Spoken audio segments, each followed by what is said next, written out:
आइए आज एक विषय पर बात करते हैं, जिस विषय को आप लोग ऑलरेडी तोड़ चुके हैं और इस पर आप लोग अद्भुत तरीके से काम भी कर रहे हैं, लेकिन फिर भी एक बार दोबारा बात करने में मजा ही आएगा। इंटरेस्टिंग टॉपिक है और इस पर बात करने में सबको मजा आता है, तो मुझे भी मजा आएगा। और वो है mystery of selling and sponsoring. इस विषय को कवर करना बहुत ही कठिन है और इस पर पूरी की पूरी मोटी किताब लिखी जाती है। तो इस पर 30 मिनट में क्या बात होगी, क्या भूलूं क्या याद करूं टाइप का होगा। मैं बस विषय पर बात करने के लिए इस विषय को रख लिया, इसलिए आप इसका अध्ययन और इसका विश्लेषण इस रूप में न करेंगे कि इसमें और बहुत सारे एलिमेंट्स हैं, ढेर सारे एलिमेंट्स हैं, बट कैनॉट बी डिस्क्राइब। मैं इस बिजनेस में 3 S को बहुत प्यार करता हूं। Seriously telling, there are 3 S which I love. जो पहला S है, there are 3 S, triple S, पता है ना, हम 999 को बड़ा ही प्यार करते हैं, तो उसी तरह से ट्रिपल S को बहुत प्यार करता हूं।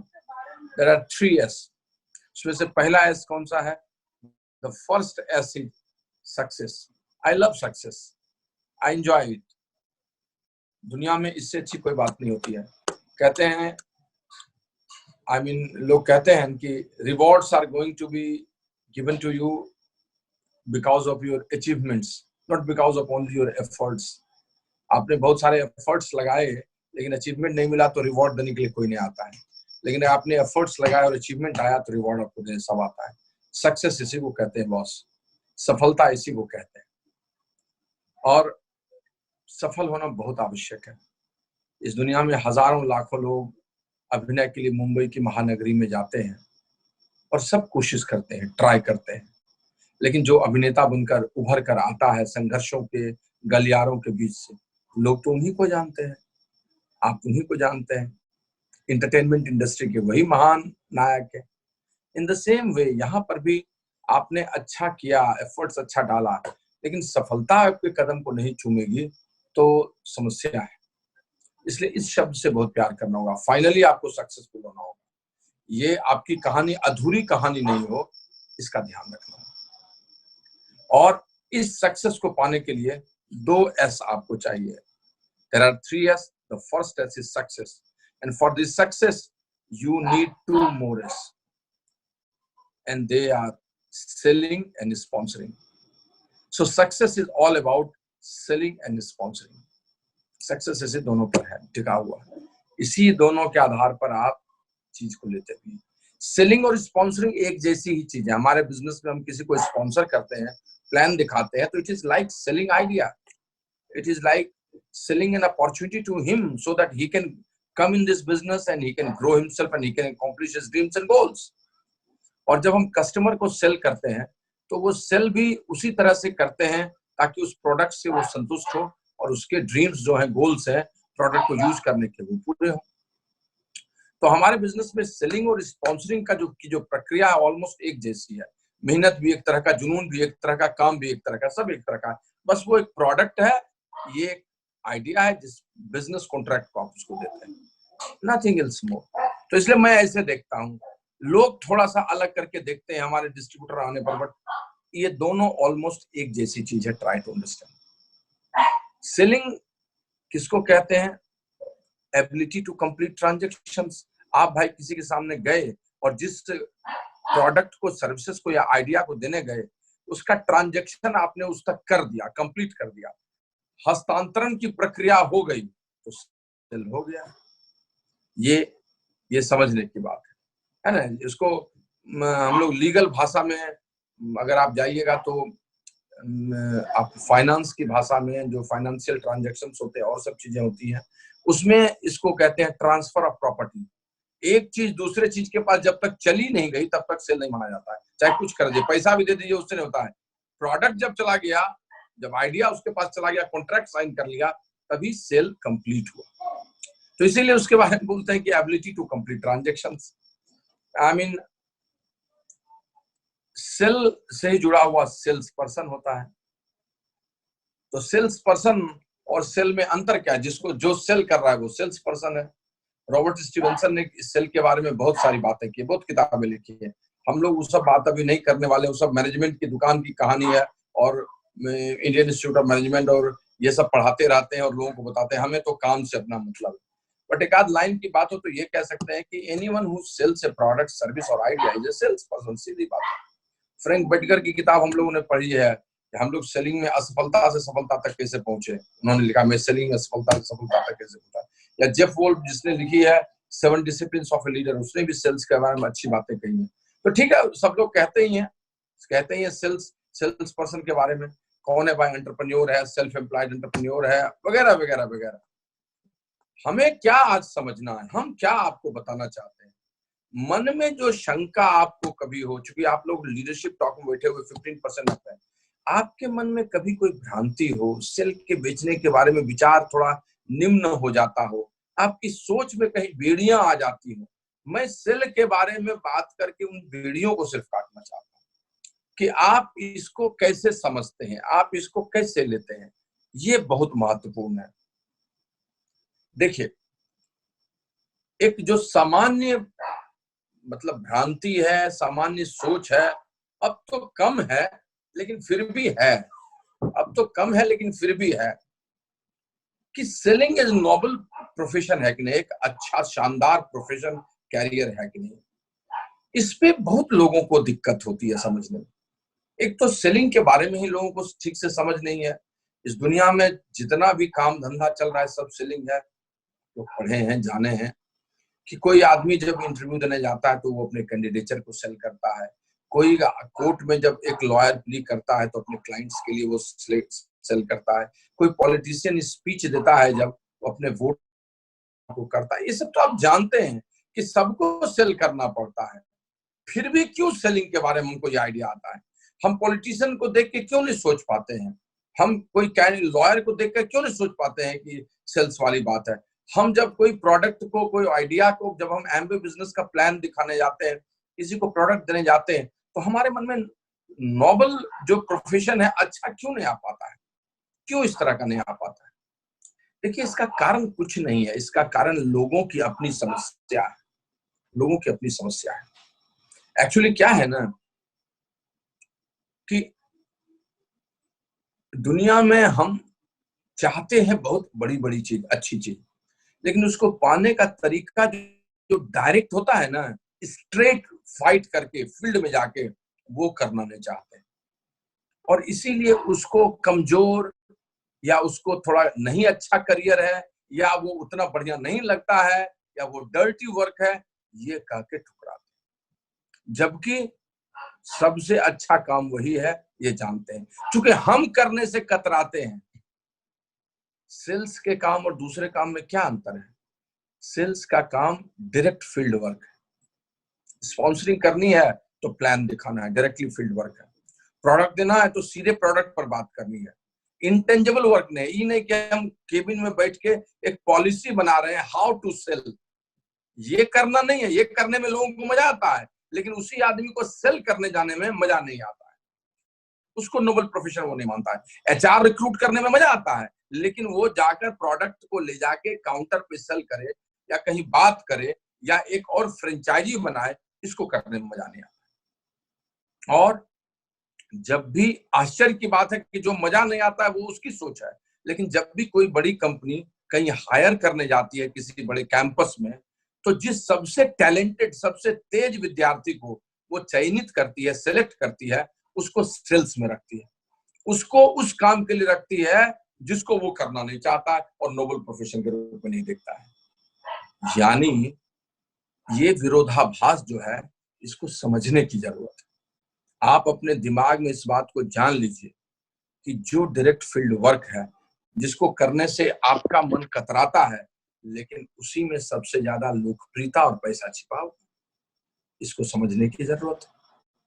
और ये बात हम और आप जब जिस दिन समझ गए ठीक से, बातें बदल जाएंगी, बातें बदल जाएंगी। एक्चुअली सेल्स की परिभाषा के बारे में हमारे मन में गलत गलत ख्याल होता है।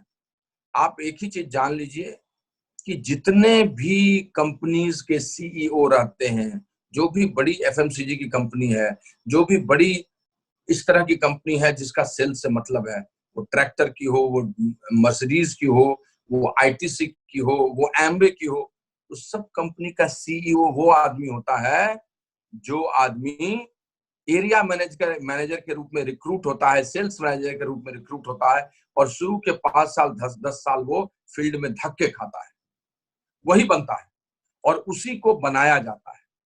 हमारी कंपनी के सीईओ मिलिंद पंत है। I was in advisory council, और एडवाइजरी काउंसिल में जब मैं बात कर रहा था तो गपशप करते हुए चर्चा हुई, तो रात को खाना खाने में, डिनर में चर्चा हो रही थी, तो गपशप होते हुए अच्छा लगा। इंडियन है तो यहाँ पर थोड़ा उनको मजा आता है, और मैं बात कर रहा था, मुझसे उनको मजा आने लगा। नाम भी मेरा थोड़ा अलग था, प्रियंवत जी क्या बात है, अरे बहुत मजा आया, पिछली बार आपको देखे थे लेकिन बात नहीं हो पाई थी, गपशप, and you are from Patna. अब and he shared experience to me. कहा जब मैं कैलकाटा में पोस्टेड था तो मैं पटना आया था, हिंदुस्तान यूनिलीवर में उन दिनों था, और मैं एरिया मैनेजर था उस तरफ, उस समय में उड़ीसा का और बिहार का।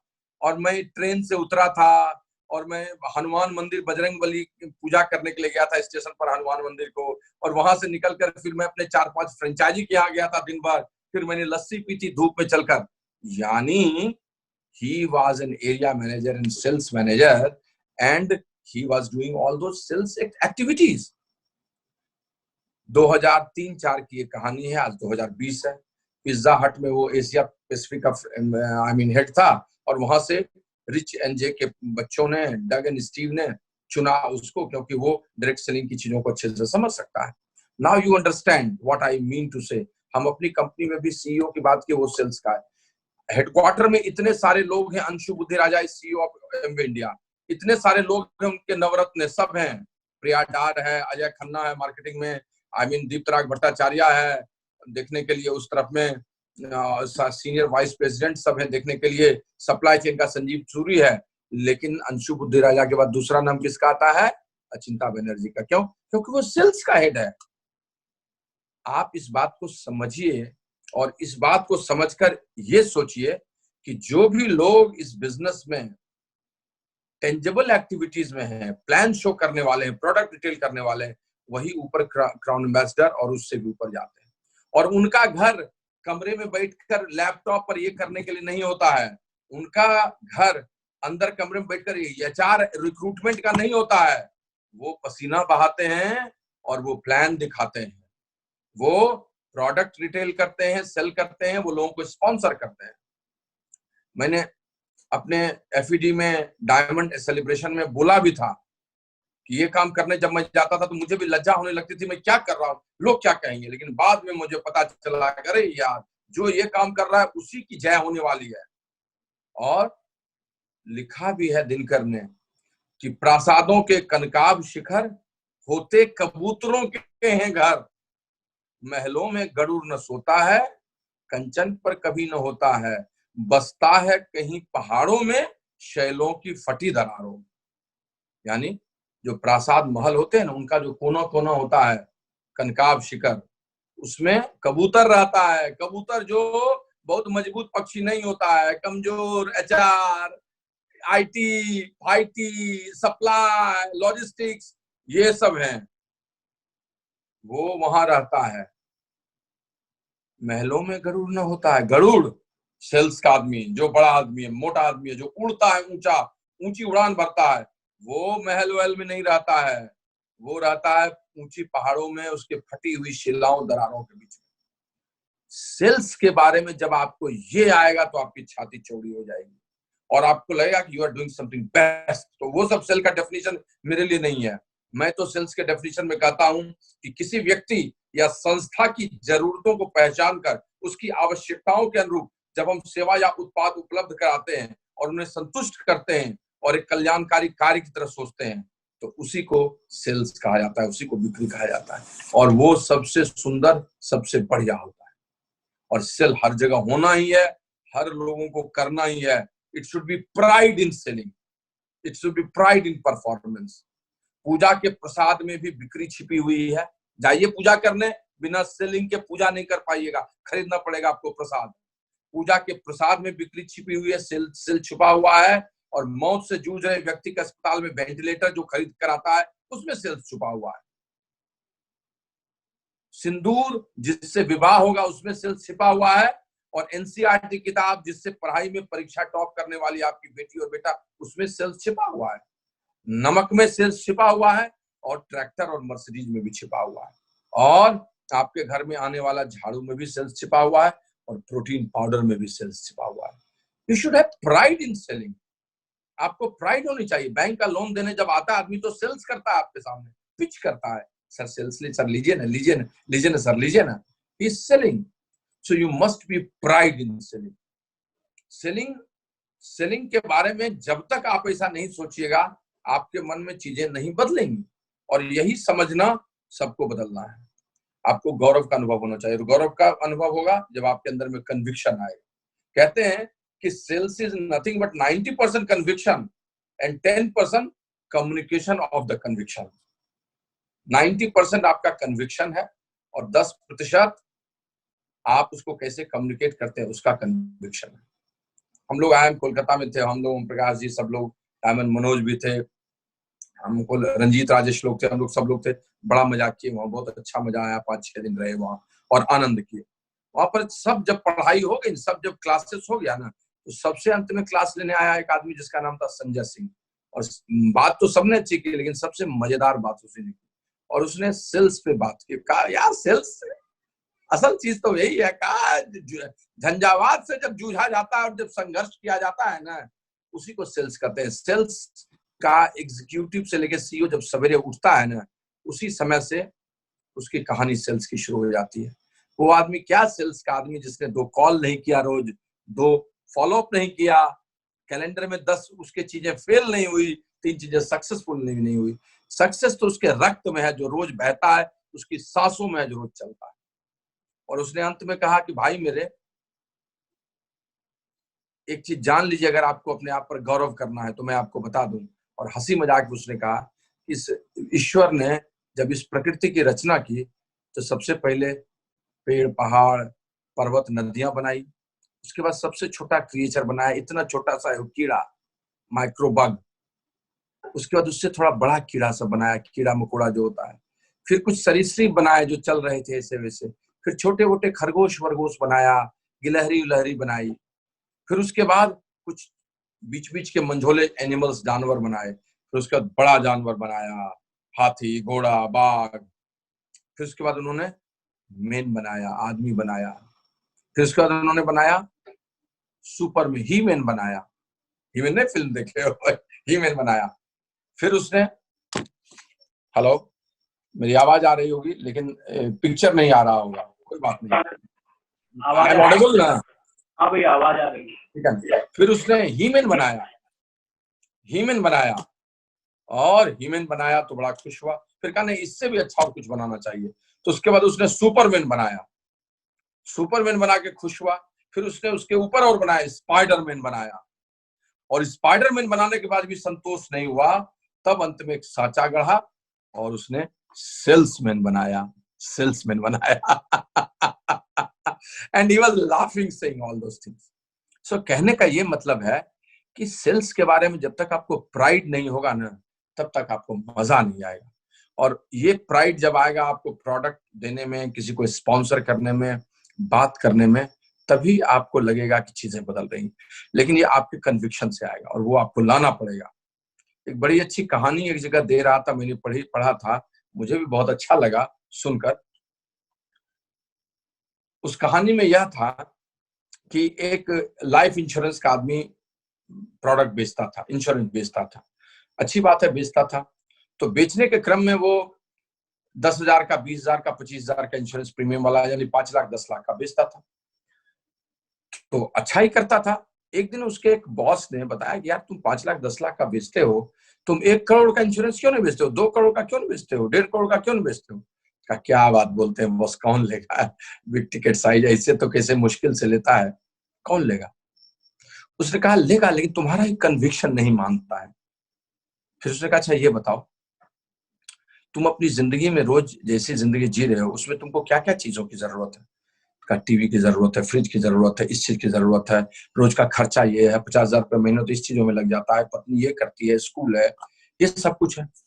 कहा अच्छा ये सब मिला देते हो तो ये तो बहुत सारा खर्च हो जाता है। कहा हाँ बॉस, कहा अच्छा ये बताओ लाइफ इंश्योरेंस क्यों कराते हो? कहा कि अगर किसी को कुछ हो गया तो उसके परिवार की सुरक्षा हो। तो कही जो तुम 5 लाख 10 लाख का कराते हो उससे सुरक्षा हो सकती है, अगर लाइफ इंश्योरेंस किसी का टर्म इंश्योरेंस 1 करोड़ का करा दो, कहा तब तो हो जाएगी, 1.5 करोड़ का, हाँ तब तो हो जाएगी। तो कहा तुमने अपना कराया अभी तक? कहा नहीं नहीं कराया। कहा इसीलिए तुम्हारा कन्विक्शन नहीं बना है, क्योंकि तुम आज तक यह बिलीव नहीं कर पाए। दोस्त कल होकर जाकर उसने अपना डर गया, वो अपना उसने कराया अपना टर्म इंश्योरेंस 1 करोड़ का, और अपना कराने के बाद जब वो निकला तो उसका कन्विक्शन बहुत बड़ा हो चुका था, और अब उसने जब लोगों से बात की तो वो कन्विक्शन को कम्युनिकेट कर रहा था, और अब 1 करोड़ 1.5 करोड़ के उसके बहुत सारे इंश्योरेंस होने लगे। I mean, it is not related with our field, but definitely the moral is related with our field also. तो सेल्स में प्राइड होना और उसके लिए कन्विक्शन होना ये बहुत जरूरी है।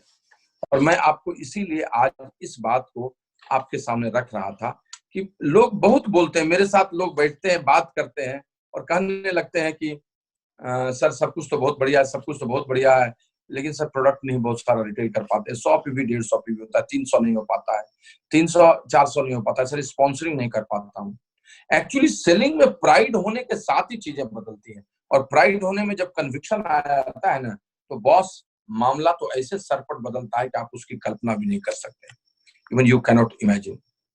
सो मिस्ट्री यहां छुपी हुई होती है सेलिंग की, जिन चीजों को समझने की जरूरत है। लेकिन मिस्ट्री कहीं और भी सेलिंग और स्पॉन्सरिंग की छुपी हुई है। मैं अभी बैठ के कोई प्रोडक्ट और रिटेल और ये सब मैनेजमेंट और ये सब नहीं बता रहा हूं, मैं आपको सेल्स के बारे में क्लैरिटी ऑफ थॉट देना चाहता हूं, जिससे आपके दिमाग में बात करने में जोरदार तरीके से बात करने की चीजें बस जाए और बातें बन जाए। कई फैक्टर्स हैं जो इस सेलिंग और स्पॉन्सरिंग की मिस्ट्री को सुलझा देते हैं, सॉल्व कर देते हैं। अगर वो सब आपके साथ हो तो चीजें बदल सकती हैं। मैं हर बिंदु पर डिस्कस आज करके बता नहीं सकता, क्योंकि ये हमारा कोई कोई परीक्षा देने तो हम लोग जाएंगे नहीं, इस सेल्स पर कोई परीक्षा हो गया, हमारा वो विषय तो है नहीं। हम लोग तो इससे सुविधा लेने के लिए जो व्यावहारिक दुनिया में कर रहे हैं उसके लिए बात कर रहे हैं।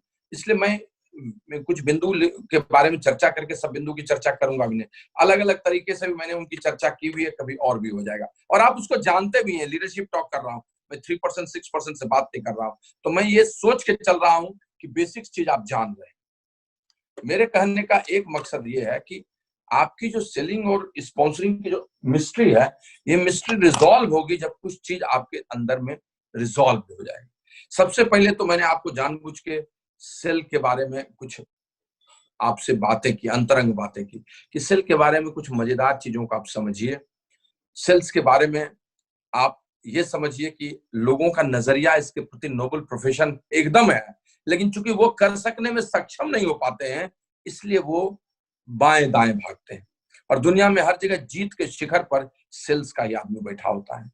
यही समझिए, माननीय नरेंद्र मोदी हमारे भारत के प्रधानमंत्री हैं, उसका क्या कारण है? वह एक आदमी है जो सबसे अच्छा विचारों को पिच करता है पूरे भारतवर्ष में।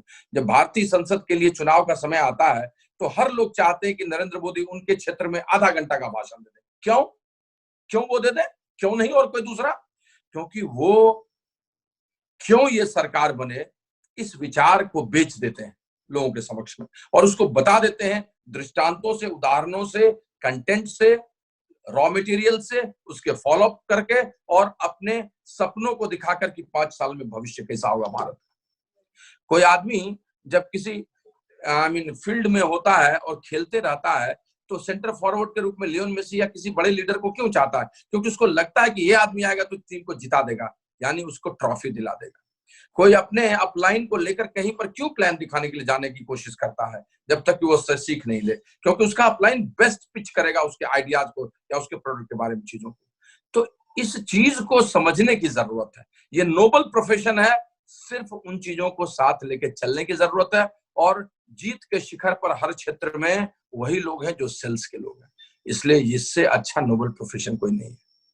अब इसकी मिस्ट्री को सुलझाने के लिए आपको कुछ बातों को ठीक कर लेना होगा, तो आप सब कुछ करते चले जाइएगा। आप उसी के लिए प्रोडक्ट नॉलेज लेते हैं, रिटेल कर रहे हैं, स्पॉन्सरिंग की चीजों को सीखते हैं, सब सिलेबस पढ़ते हैं, सब उसी के लिए।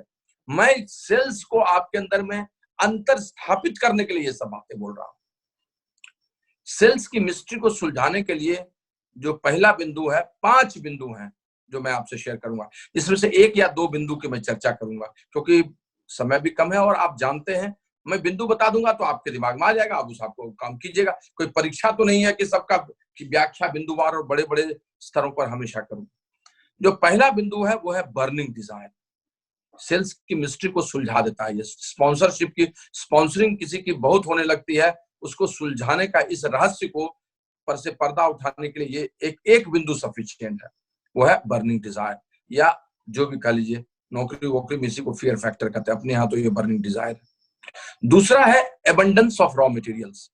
सेल्स की मिस्ट्री उसकी तुरंत सुलझ जाती है, उसके रहस्य, सेल्स का कोई रहस्य उसके पास नहीं होता जिसके पास रॉ मटेरियल एबंडेंस में। एंड रॉ मटेरियल से मेरा मतलब है, अगर हम स्पॉन्सर करने जा रहे हैं तो वो लिस्ट होना चाहिए, और अगर हम रिटेल करने जा रहे हैं तो वो प्रोडक्ट होना चाहिए। जो आदमी प्रोडक्ट के लिए जाएगा रिटेल करने और उसके पास प्रोडक्ट नहीं होगा या तुरंत वो सर्विस नहीं कर उसको दे नहीं पाएगा तो बेकार बात है। वो बहुत इंपॉर्टेंट है मिस्ट्री को सुलझाने के लिए। तीसरी चीज है कम्युनिकेशन। कम्युनिकेशन, संवाद पर मैं अलग से एक बार विस्तार से बात किया हूँ। सेल्स के लिए और स्पॉन्सर के लिए इससे बड़ी कोई चीज होती नहीं है, संवाद बहुत महत्वपूर्ण कारक है। चौथा चीज है कंटेंट। कंटेंट, तथ्य जो आप बोलते हैं, प्लान जो बोलते हैं आप, और प्रोडक्ट के बारे में, प्रोडक्ट का नॉलेज हुआ प्रोडक्ट के लिए, और प्लान के लिए मतलब स्पॉन्सर करने के लिए हुआ प्लान, जो सेल्स एंड मार्केटिंग प्लान है, ये कंटेंट है आपका। ये मिस्ट्री को सुलझाता है। जो इस कंटेंट को ठीक से कंटेंट बताता है वो मिस्ट्री सुलझा देता है। कम्युनिकेशन ऊपर में, संवाद अच्छा करता है, और कंटेंट नहीं हो तो संवाद बेकार हो जाता है। बहुत लोगों का प्लान बहुत अच्छा है लेकिन कंटेंट ही उसमें नहीं है। बहुत लोग बोलते बहुत अच्छा है लेकिन प्रोडक्ट का नॉलेज ही नहीं है उसको। तो कंटेंट बहुत जरूरी है। बर्निंग डिजायर पहला है, दूसरा एबंडेंस ऑफ रॉ मटेरियल होना चाहिए, तीसरा कम्युनिकेशन है, चौथा कंटेंट होना चाहिए, यानी प्लान या प्रोडक्ट का नॉलेज, और पांचवी चीज है दैट इज एबीसी। एबीसी कहते हैं उसको, ABC, I mean short form में। फुल फॉर्म में कहें तो always be closing. Always be closing. कभी मैंने पंच लाइन के रूप में किसी सेशन में मैंने ये कहा था, आज का पंच लाइन है एबीसी, लेकिन ज्यादा बातें नहीं की थी। Always be closing. जो आदमी क्लोजिंग के जुगाड़ में हमेशा रहता है ना, और अपना अलग अलग रूप बनाते रहता है क्लोजिंग के लिए, डिफरेंट डिफरेंट लेवल्स पे, डिफरेंट डिफरेंट पर्सन के साथ, जब 6% पर रहता है तो भी, और जब डायमंड रहता है तो भी, वो अपना रूप बदलते रहता है, और जैसा आदमी होता है उसके अनुसार वैसा वेश बदल के बात करता है। तो सेल्स का और स्पॉन्सरशिप का मिस्ट्री को वो सुलझा देता है। तो ये 5 बिंदु हैं, जिन 5 बिंदुओं के आधार पर आपकी मिस्ट्री सुलझ जाएगी। इसमें से पहला बिंदु बर्निंग डिजायर पर थोड़ी बात करता हूं। ये एक ऐसा चीज है जिस पर हमेशा बात कीजिए तो अच्छी ही बात है। हमेशा इसको सुनना भी अच्छा लगता है, और इस पर हमेशा बात करके लोगों के डिजायर को जीवित भी रखना चाहिए। तो एक बर्निंग डिजायर पर, और एक इस पर बात हुई है कम्युनिकेशन, ये सब कंटेंट, और एक एबीसी पर, ऑलवेज बी क्लोजिंग। इस दो बिंदु पर आज बात कर लेते हैं। ये 5 बिंदु हैं जो मिस्ट्री को सुलझाएंगे, और इस 5 बिंदु में से इस 2 बिंदु पर थोड़ी थोड़ी चर्चा हम लोग कर लेते हैं। जो पहला बिंदु है दैट इज बर्निंग डिजायर। ये तो ऐसा चैप्टर है कि आप क्या 9% का आदमी भी खड़ा होकर इस पर बोलेगा तो उसको भी मजा आएगा, और वो भी कुछ न कुछ बोलेगा ही। अभी हमारे जो बीबीआई स्पीकर्स थे उन लोगों ने भी इस पर कुछ बोल दिया, सब लोग बोलते हैं, तो इस पर तो बोलना ही बोलना होते रहता है। बट गंभीरता से इस बात को समझना भी उतना ही जरूरी है, और स्पेशली जो लीडर्स हैं। दोस्त,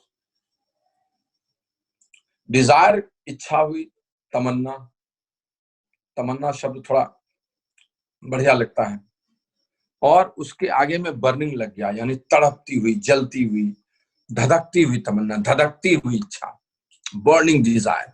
अब ये धधकने से ही बहुत चीज स्पष्ट हो जाता है। डिजायर शब्द आपको कॉन्स्टेंटली बहुत अच्छा रिटेल और स्पॉन्सर नहीं कराएगा, लेकिन अगर बर्निंग डिजायर होगी, धधकती हुई इच्छा होगी, धधकती हुई आकांक्षा होगी, तमन्ना होगी, तो आपको कोई नहीं रोक सकता है। और ये हम लोग हमेशा देखते भी रहे। जिन लोगों के डिजायर बर्न होने लगे, बस वही लोग तो आगे बढ़ता है, वही लोग तो पिंस आफ्टर पिंस ब्रेक करने लगता है, उसी की शुरुआत होती है। वही लोग अच्छा सेल्स पर्सन भी होता है, वही लोग अच्छा नेटवर्क क्रिएट करता है, सब काम वही लोग करता है। तो इससे बड़ा कोई और मिस्ट्री को सुलझाने वाला फैक्ट नहीं है। सेल्स की, स्पॉन्सरशिप की इस सब की मिस्ट्री सारी सुलझ जाती है बर्निंग डिजायर है। यही ससुरी लगातार नहीं बनी रहती है। जिस 10 दिन देखिए किसी का राय क्या काम कर रहा है, डिजायर ठंडी हो गई, आग की लपट थोड़ी, लौ थोड़ी कमजोर हो गई, फिर से सेल में दिक्कत आने लगा, स्पॉन्सरशिप में दिक्कत आने लगा। 20 साल से ये कहानी सुना रहे हैं, सुन रहे हैं और लोगों को बोल रहे हैं, लेकिन बर्निंग डिजायर के लिए इस कहानी से अच्छी कोई कहानी ही नहीं आज तक बनी है। तो मैं करूं तो क्या करूं? अभी भी मैं 8 बजे से एक ग्रुप था, जिस ग्रुप में एनडीओपी हो रहा था, तो वहां घुसा तो उन्होंने कहा 10 मिनट सर बोला जाए, तो 10 मिनट मैंने इसी पर बात कर दी। जो मिलता है मन वही, अभी उसी पर सोच रहे थे तो वही बात कर दी। तो मैंने कहा कि भाई एक कहानी मुझे याद आती है जो बर्निंग डिजायर के बारे में सबसे अधिक प्रासंगिक है, और उस कहानी को आप में से हर एक आदमी सुन चुका है। इतना सच है, फिर भी बर्निंग डिजायर को समझने के लिए इससे अच्छी कोई कहानी नहीं कि पटना के जयप्रकाश नारायण अंतरराष्ट्रीय हवाई अड्डे के बगल में एक पेड़ था। उस पेड़ पर 2 चिड़िया बैठी हुई थी, चुन्नी और मुन्नी। चुन्नी अचानक उसी बीच में से एक जहाज उड़ा और जू करके आकाश में चला गया। तो चुन्नी ने मुन्नी को कहा, मुन्नी बहन, काश हम लोग भी इस हवाई जहाज की तरह जू से ऊंचा उड़कर चले जाते, आकाश को छू लेते। तो मुन्नी ने चुन्नी को कहा, चुन्नी बहन, अगर तुम्हारी पूंछ में भी इसी तरह से आग लगी होती तो तुम भी आकाश को छू लेती। और उसको उत्तर मिल गया, पूंछ में लगी आग, यही शीर्षक होना चाहिए। पूंछ में आग शीर्षक है बर्निंग डिजायर का। कहने की कोई जरूरत है? कुछ कहने की जरूरत है? कुछ भी कहने की जरूरत नहीं। आप देखिएगा, कुछ लोग आते हैं, आप उनको ठीक से समझा देते हैं, 90 डेज की कटिंग स्टार्टेड कर देते हैं, उसके बाद वो आदमी आपके पीछे पड़ जाते हैं और आपसे पूछने लगते हैं, सर 12% कैसे जाएंगे, फिर पूछते हैं सर 15% कैसे जाएंगे, फिर पूछते हैं सर 18% कैसे जाएंगे, सिल्वर किस महीने ब्रेक करेंगे।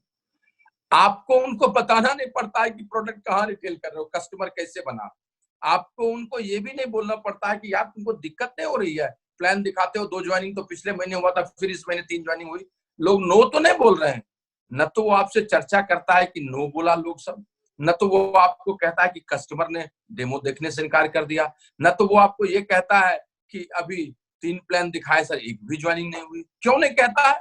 उसके साथ नहीं होती है। ना ना ना ना ना ना ना ना ना, ऐसी कोई बात नहीं है। खूब उसके साथ हो रहा है, लेकिन उसको इस बात की तो चिंता ही नहीं है। उसके तो पूंछ में आग लगी हुई है। वो 2 आदमी 9 कहता है, 5 और को दिखाने के लिए चला जाता है, फिर 4 और को दिखाने चला जाता है। उसके पूंछ में तो आग लगी हुई है। बादल आ जाता है, बादल को फाड़ के चला जाता है। जहाज को तो 40,000 फीट तक जाना ही जाना है, क्योंकि उसके बाद ही वो सेटल करेगा। तो 5,000 फीट पर बादल आया, 6,000 पर बिजली कड़की, 10,000 पर और बादल आया, 15,000 पर कुछ और हुआ, उससे कोई मतलब नहीं है। बादलों को फाड़ते हुए 40,000 फीट पे चला जाता है। ठीक उसी तरह वह आदमी, उसकी पूंछ में आग लगी हुई है, उसको इस मतलब से कोई रिजेक्शन से कोई मतलब नहीं, उसको अपने गोल से मतलब है। उसको 4 ज्वाइनिंग चाहिए तो 5 नहीं, 7 नहीं, 25 को दिखाएगा प्लान, और दिखा के आएगा। वो ये कहने आपको नहीं आएगा कि 25 आदमी को दिखाना पड़ा, वो ये कहने आएगा सर 5 ज्वाइनिंग हो गई, सर 2400 पे भी ठोक दिए, सर 4,000 जा रहे, सर बीवीआई क्रॉस कर रहे हैं। क्यों ऐसा कहने आया? क्यों उसकी सेलिंग हो रही है? क्यों उसकी स्पॉन्सरिंग हो रही है? बगल वाले की नहीं हो रही है? मिस्ट्री को उसने सुलझा दिया, मिस्ट्री को उसने सुलझा दिया, क्योंकि बर्निंग डिजायर सामने ला दिया। This is to be understood. गंभीरता से इस बात को ही लेने की जरूरत है। सोक्रेटस एक महान दार्शनिक थे, सबको बताते रहते थे। तो एक दिन उनका एक यंग शिष्य आया, युवा शिष्य आया, और उसने कहा, सर इतनी सारी बातें पढ़नी पड़ती है, इतनी किताबें पढ़नी पड़ती है, आखिर सफलता का राज आप एक ही दिन में क्यों नहीं बता देते हैं? तो सोक्रेटिस ने कहा कि युवक तुम सही कह रहे हो, लेकिन आज सही मुहूर्त नहीं है, शनिवार को मैं कुछ काम करता नहीं, कल रविवार है, सवेरे नदी किनारे आओ, नदी किनारे में मैं तुमको अवश्य बता दूंगा। युवक उत्साहित होते हुए दौड़ते हुए अपने घर गया, और घर जाकर जल्दी से उसने रात बिताई। कल पौ फटा और वो सोक्रेटस के आश्रम के पास पहुंच गया। सोक्रेटस ने कहा नदी किनारे चलो, और दोनों नदी किनारे चल पड़े। नदी किनारे पहुंचे, नदी का जल शांत था। कहा चलो जरा जल में कुछ दूर तक चलते हैं, और तब वहां चलकर नदी के बीच तुमको बताएंगे। जब छाती भर पानी लगभग आया तो अचानक सोक्रेटिस ने उस युवक का बाल पकड़ा और जोर से उसको पानी के अंदर में डुबो दिया। पहले तो वो हतप्रभ रह गया कि क्या कर रहे हैं गुरुजी, फिर लगा कि शायद हमको नहा के फिर बचाएंगे, एक डुबकी लगवा रहे हैं। लेकिन 2-4 सेकंड में भी उन्होंने हटाया नहीं हाथ, बल्कि और दबाए रखा। अब उसको लगने लगा कि हो क्या रहा है। अब उसके बाद और उसको लगने लगा कि अब क्या बात हुआ। 10 सेकंड के बाद वो घबराने लगा, और 15 सेकंड के बाद उसकी सांसें फूलने लगी। अब वो छटपटाने लगा। अब उसने जोर लगाया कि अब निकलूं मैं। अब वो धीरे धीरे सोक्रेटिस का विरोध करने लगा, सोक्रेटिस के सर को दाबे। तो अब उसने और जोर लगाया। अब उसको गुस्सा आने लगा। अब उसने सोचा ये तो आदमी जान मार देगा मेरी, ऑक्सीजन भी नहीं मिल रहा। उसने अपनी पूरी ताकत झोंक दी, और झोंक कर धक्का देती है सोक्रेटिस को उसने अपने आप को नदी के बाहर कर लिया। एक क्षण के लिए तो गुस्से से आंखें लाल थी, बट गुरु को देखकर फिर गुरु रुक गया। कहा कि शांत हो जाओ युवक, शांत हो जाओ, कुछ बताना चाहता हूं, तुम्हें मारना नहीं चाहता हूं। कहा क्या गुरुजी? कहा ये बताओ कि जब तुम जल के अंदर में थे तो तुम्हारे अंदर में कौन सी चीज थी जो सबसे ज्यादा चल रही थी? कहा कि बस एक ही चीज की, किसी तरह से ऊपर ऑक्सीजन लूं, किसी तरह से बाहर आओ। सोक्रेटिस ने कहा सफलता का राज भी यही है युवक, जिस चीज को तुम पाना चाहते हो ना, उसकी बेचैनी उतनी ही होनी चाहिए जितनी जान बचाने की बेचैनी तुम्हारे अंदर में थी। मिस्ट्री सुलझ गई सेलिंग की, मिस्ट्री सुलझ गई स्पॉन्सरिंग की। किसी आदमी को मेरे से पूछने आता है, मैं उसको तो मैकेनिकल सब चीज बता देता हूं, लेकिन मैकेनिक से कुछ होने वाला है, वो तो बर्निंग डिजायर है जो आपका करने वाला है। मैं बताने जाऊंगा सबको, जितने लीडर्स हैं, आशीष को, बिट्टू को, शिशुपाल को, दास जी को, साहू जी को, डॉक्टर शैलेश को, या झा जी को, अजय गोयल को, जितेंद्र को, किसी को मैं बताने जाऊंगा कि भाई जरा सा स्ट्रक्चर और अच्छा कर लो। बताता तो हूं रोज, मैं डायमंड्स को बोलने जाऊंगा, बताता तो हूं रोज, बट उनकी मिस्ट्री उसी दिन सुलझेगी जिस दिन डिजायर उनकी बर्निंग हो जाएगी, तड़प कर हो जाएगी, इतना बेचैनी हो जाएगा कि कुछ और नहीं सोचे। और इस बात को ही समझने की जरूरत है। मिस्ट्री सेल्स का वही है। जो आदमी सवेरे निकलता है ना, एक अच्छा प्रोफेशनल ऑफिसर, और निकलकर जब वो अपने आप को प्रूव करना चाहता है, उसके टारगेट्स उसके पास होते हैं, उसको उतना निकलकर अकाउंट खोलना ही होता है जितना उसको खोलना है। उस समय में सारे सेल्स की कहानी उसे याद आ जाती है, सब चीज समझ जाता है, सारी चीजें वो ठीक कर लेता है। And that we have to understand, और वो हम लोग को समझने की जरूरत है, समझने की जरूरत। It's all about how you are tackling things, it's all about how you are thinking about your burning desire. Diamondship के समय में आदमी के बर्निंग डिजायर की कल्पना अगर कीजिएगा ना, तो तभी कर सकते हैं जब आप उस प्रोसेस में घुस जाएंगे। उस आदमी के अंदर में डिजायर इतना बर्न करता रहता है, उसकी छठी लेग कब 10,000 पीवी करेगी, बस वही उसके दिमाग में होता है। उसकी 5वीं लेग कब होगा पता नहीं चलता है। और ये सब जब करता है तो उसको उसके किए का डिविडेंड मिल जाता है। And dividend don't come without investing, without investing उसको कुछ मिलेगा ही नहीं। वो क्या कर सकता है? कुछ नहीं हो सकता है। तो बर्निंग डिजायर को देखना हो तो इन चीजों से, ये चीज सबसे बड़ा है मिस्ट्री को तोड़ने वाला। और इस पर बातें हमेशा होती रहती हैं। गंभीरता से इन चीजों को समझने की जरूरत है, तभी आपका सब चीज बदलेगा। बातें और करने की इच्छा है, समय कम है। एक और विषय मैंने कहा, एक और पॉइंट को कवर कर लो, that is ABC, always be closing. एक ही उद्देश्य रहे, that is closing, closing and closing, closing, closing और क्लोजिंग, क्लोजिंग, क्लोजिंग और क्लोजिंग, क्लोजिंग, क्लोजिंग और क्लोजिंग। सेल्स और स्पॉन्सरशिप की मिस्ट्री सुलझ जाती है जब आदमी एक एक ही तरह से सोचने लगता है, भाई ज्वाइनिंग कराना है, भाई जा रहे प्लान तो ज्वाइनिंग कराना है, भाई 50 पीवी रिटेल करना है, 50 पीवी रिटेल करना है। ये जो टेम्परामेंट है ना, क्लोजिंग का टेम्परामेंट, ये सेल्स और स्पॉन्सरशिप में बहुत काम आता है। और इसके लिए आपको कई तरह से काम, इसको करने के लिए कई चीजों को आपको देखना होता है। ये ऑलवेज बी क्लोजिंग मैंने कहा जब आप इस उद्देश्य में रहिएगा ना, तो आपको कई माने बहरूपिया टाइप का आप रहिएगा। आप कभी भी किसी आदमी के साथ कुछ भी करते हुए प्लान को तोड़ मड़ो, everything you can do, of course with ethical practices, but you can do. और इससे आपको परिस्थिति से इसका कोई मतलब नहीं होता है।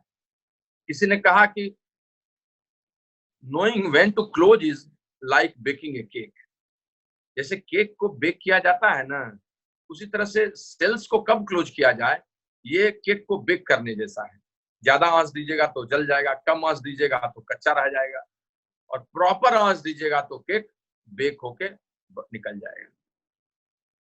जो लोग हमेशा क्लोजिंग में लगे रहते हैं, उनको ये टेम्परेचर का पता रहता है और उसको करने में नहीं, वो किसी भी सिचुएशंस को नेगेटिव से पॉजिटिव निकाल लेते हैं, किसी प्रश्न को कैसे बदल देते हैं, प्लान को कैसे भी प्रेजेंट कर देते हैं, चीजों को जैसा चाहिए उसके अनुरूप रख लेते हैं, और ये उनके लिए बड़ा ही जबरदस्त चीज होता है।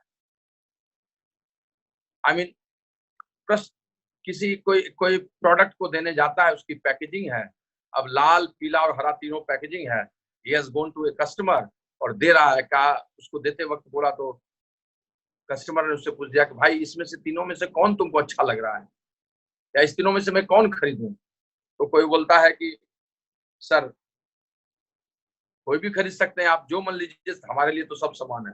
लेकिन स्मार्ट आदमी उसी को बदल कर देखता है, उसका मूड, वो कोई एक को पसंद करना चाहता है या मेरे अनुसार चलना चाहता है, उसी प्रश्न को बदल करता है कि बॉस तीनों चीजें तो लाजवाब है, रेड भी अच्छा है, ग्रीन भी अच्छा है, ब्लू भी, लेकिन ब्लू मुझे गजब लग रहा है, इसमें कुछ ऐसा स्पेसिफिक चीज है जो मुझे मजा दे रहा है। तो अब उसका आंसर आ गया, उसके बाद तो दे दो ब्लू, बात खत्म हो जाती है। क्लोज करने के लिए लगा हुआ, वो क्लोज करने में कुछ भी बात करता है। रेस्टोरेंट में खाने के लिए कोई जाता है, मेन्यू देता है, जो चीज पसंद करता है वो मेन्यू है ही नहीं। अब एक आदमी कहता है सर ये तो नहीं है, सॉरी सर ये नहीं मिलेगा सर, और दूसरा कहेगा उसी को सर ये चीज हमारा आउट ऑफ स्टॉक हो गया है अभी, लेकिन सर 3 और मेरे मेन्यू जो डिशेस हैं वो इसी के जैसे एग्जैक्टली हैं सर, और एक तो इससे भी बढ़िया टेस्ट है, ये 3 है सर, इस 3 में से आप कोई एक ले सकते हैं। तो कहेगा ठीक है वो दे दो। अब वो जो प्रश्न पूछा तो वो गायब हो गया, क्यों? ऐसा क्यों हो गया? He is always been closing. वो किसी भी चीजों में से कोई भी चीज निकाल कर जबरदस्त तरीके से आपके सामने रख देता है, और ये चीज बहुत मजबूत बात है, इस चीज को लेके चलना चाहिए। ये चीज हमेशा काम करता है, हमेशा चीजों को अच्छा करके देता है। कुछ लोग लॉजिस्टिक्स पे ध्यान देते हैं अपनी क्लोजिंग को ठीक करने के लिए, because he is always been closing. आप कहीं सफर कर रहे हैं, आपके साथ सफर कर देगा, आपके साथ बैठेगा, सामने में अच्छे से बात करेगा, लॉजिस्टिक्स को भी ऐसा बदल लेता है, वो क्लोज कर लेता है, वो क्लोज कर देता है, और उसके लिए वो भी प्रॉब्लम का विषय नहीं होता है। आपने देखा था कल आशीष वाज ट्रेवलिंग, और वो अपनी कार से उसने प्लान दिखा दिया। लॉजिस्टिक्स और सेल क्लोजिंग, इस दोनों का संबंध थोड़ा सा वहां दिख गया, रिफ्लेक्शन हुआ, बट कई तरह के ऐसे सिचुएशन होते हैं, लेकिन उसका सार एक ही है, ही is always in closing, always be closing. ये थ्योरी लेके चलता है, वो एबीसी थ्योरी लेके चलता है। कुछ लोग जब काम करने जाते हैं उनको हमेशा क्लोजिंग में लगे होते हैं, कल क्लोजिंग हो सकती है, नहीं हो सकती है, आज की क्लोजिंग से बहुत काम और भी निकाल लेते हैं। अप सेलिंग कहते हैं दूसरी दुनिया में, उसको क्रॉस सेलिंग कहते हैं। क्रॉस सेलिंग मतलब जो रेंजेज हमारे पास हैं उसके अलावे भी कोई दूसरा प्रोडक्ट जो रेंज अभी नहीं है वो भी बेच दिए, इसको क्रॉस सेलिंग कहते हैं। अप सेलिंग भी कर लेता है, देने गए थे उनको आई मीन एक न्यूट्रालाइट डेली, एक के साथ दूसरा भी दे दिया, थमा दिया, वीडियो में से चौथा चीज भी थमा दिया, ग्लिस्टर भी एक थमा दिया, अपसेलिंग किया, बढ़ा दिया, टिकट साइज को बढ़ा दिया। ये सब बातें, मतलब मैं एक सार में कर रहा हूँ, ही इज ऑलवेज बीइंग क्लोजिंग, वो हमेशा क्लोजिंग क्लोजिंग और क्लोजिंग के माइंडसेट से।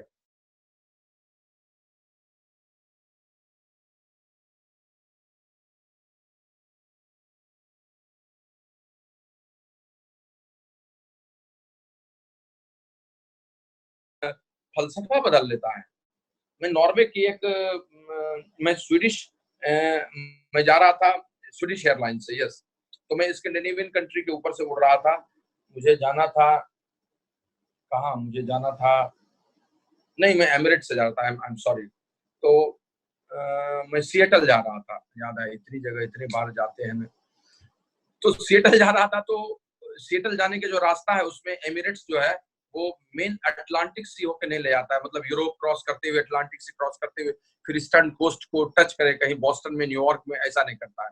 बल्कि वो करता है कि वो फ्लाई करता है, और फ्लाई करने के साथ ही वो दुबई से फ्लाई किया, और फ्लाई करने के साथ धीरे धीरे वो बाकू वाकू को क्रॉस करने के ऊपर से आगे आता है हंगरी के पास, बुडापेस्ट वगैरह के पास, या आप समझिए उसको कि इस्तांबुल वगैरह के पास, और वहां से सीधा नहीं यूरोप नहीं क्रॉस करके यूरोप के ऊपर चला जाता है, यूरोप के पोर्शन में Norway, Sweden, Finland, Helsinki, Scandinavian country, ऊपर में उत्तरी ध्रुव की तरफ, और ऊपर में ऊपर से चढ़ते हुए धीरे धीरे धीरे धीरे चढ़ते हुए वो आर्कटिक सीजन प्लेस से होते हुए फिर वो कनाडा की तरफ उतर जाता है।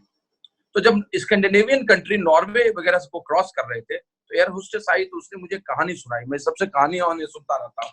वो खिला रही थी, बिजनेस क्लास में था, आगे बैठा हुआ था, तो वाईफाई वगैरह सब चालू था, तो गपशप हो रहा था, तो उसी में वो गपशप करते हुए खाना पीना चल रहा था। तो उसने मुझे एक स्टोरी सुनाई, और वो स्टोरी तो मैंने कमाल की स्टोरी थी, हमारे और आपके लिए थी, अभी याद आ गया तो आपको सुनाता हूँ।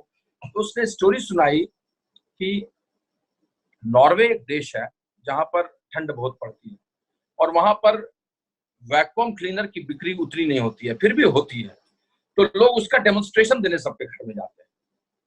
तो एक बार ठंड पड़ती है वहां, तो बर्फ एकदम जम जाता है, तो लोग उस समय जिसमें बहुत बर्फ जमता है वो घर में छुप जाते हैं, क्योंकि स्नो की चादर आ जाती है और फिर उसको हटाना मुश्किल होता है, और लोग सब उस समय छुट्टियां मनाते हैं, काम करते हैं। तो वैक्यूम क्लीनर वाला भी डेमोन्स्ट्रेशन नहीं देता है। तो यूजुअली ये बड़ा टफ होता है, एक भी बेच ले कोई आदमी एक दिन में और महीने में 8-10 बेच ले तो बहुत बड़ी बात होती है। एक वैक्यूम क्लीनर बेचने वाला आदमी था, वो उसी ठंड में जब सब कुछ गिर गया तो सब लोग घर में घुस गए, दुबक गए, सब लोग टीवी में लग गए। तो उस शख्सियत ने सोचा कि कोई बेच नहीं रहा है यार, मेरे को बेचना है, मुझे अपने बच्चे के लिए पैसे भी जुटाना है, मैं क्या करूं। और अचानक उसके दिमाग में आइडिया आया कि इस समय जबकि कुछ भी नहीं बिक रहा है, कोई घर से नहीं निकल रहा है, शायद यही तो सबसे अच्छा समय है, इस समय घर से निकले। क्यों? क्योंकि जब इस समय कोई घर से नहीं निकल रहा है तो मैं निकलूंगा तो it will be a win win situation for me, क्योंकि कंपटीशन में मुझे कम होगा।